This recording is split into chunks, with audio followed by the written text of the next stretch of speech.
জীবনটাকে উপভোগ করতে হলে ঘুরতে হবে, প্রচুর ঘুরতে হবে। নয়তো জীবনে এমন একটা সময় আসবে যখন আপনার টাকা হবে কিন্তু আপনার ঘোরার মতো শক্তি থাকবে না। আসসালামু আলাইকুম guys, welcome to fly mommy. আজকে আমরা গিয়েছিলাম গ্রিন ভিলেজ রেস্টুরেন্টে। এর লোকেশনটা হচ্ছে দেওয়াননগর, লাখাই রোড, হবিগঞ্জ। সো এখানে যাওয়ার জন্য আমরা একটা রিক্সা নেই। রিক্সাটা আমাদের বাসার সামন থেকেই নেই, আর রিক্সায় করে আমরা ওই জায়গাটাতে যাই।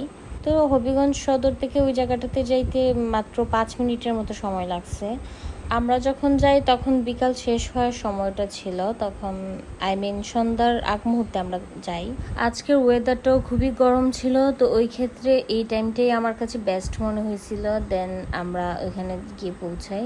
এইটার ভিতরটা খুবই সুন্দর ছিল। আমি যতটুকু শুনছিলাম এর চাইতেও বেশি ছিল বাস্তবে।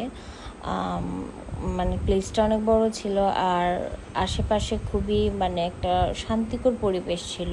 তবে ওইখানে খুব একটা মানুষ ছিল না, আমরা হাতে গোনা কয়েকজন ছিলাম। জানি না কেন, হয়তো এমন টাইম, সন্ধ্যার টাইম বলে মানুষ ছিল না, খুবই কম মানুষ ছিল। এই জন্য বেসিক্যালি আমার আরও বেশি ভালো লাগছিল জায়গাটা। তো আমি ভাবি না, আমরা যেহেতু রিক্সা আসছিলাম, আমরা অনেক আগেই পৌঁছে গেছি, আর ওইদিকে ইতুন আর ফাহিম বাইকে করে আসছিল। সো আমরা ওদের জন্য গিয়ে ওইখানে ওয়েট করছিলাম। সো গাইজ, ফাইনালি ওরা আসে, আর ওরা এমনভাবে এন্ট্রি নিচ্ছে মনে হচ্ছে একটা মুভি শুটিং করতেছে। ওদের এন্ট্রিটা আমার ক্যাপচার করার কোনো ইচ্ছে ছিল না, তো ইতুন বলতেছে যেহেতু তুমি ব্লগ করবা, সো আমাদের এন্ট্রিটা একটু হাইলাইট করো। বাই দ্য ওয়ে, এখানে একটা দোলনা ছিল, আর দোলনায় দুলতে তো আমার মেয়ে অনেক পছন্দ করে। সো ও দোলনায় দুলে, আর গরমের মধ্যে ওই সময়টা পারফেক্ট ছিল, তো ওই জন্য আমাদের তেমন একটা গরম লাগে নাই, আমাদের বেটার ফিল হয়েছিল এখানে। গ্রিন ভিলেজ রেস্টুরেন্টের এনভায়রনমেন্টটা অনেক সুন্দর ছিল। আপনারা চাইলে ওইখানে যেতে পারেন। স্পেশালি আপনাদের ছোট বেবি থাকলে অবশ্যই ওইখানে যাবেন, কারণ ওইখানে বেবিদের অ্যাক্টিভিটিসের আলাদা একটা স্পেস আছে। সো বেবিরা ওইখানে খুব বেশি এনজয় করতে পারবে। আমার মেয়ে তো ওইখানে গিয়ে আসতে চাইছিল না। তো যাই হোক, আমরা ওইখানে থাকাকালীনই মাগরিবের আজান দিয়ে দেয়। এর জন্য আমরা খুব বেশি একটা ঘুরতে পারি নাই, কারণ আমাদের ছোট্ট বেবিকে নিয়ে একটু টেনশন হয়েছিল, যেহেতু এই প্লেসটা সদর থেকে একটু দূরে। সো যাওয়ার একটা ব্যাপার স্যাপার ছিল।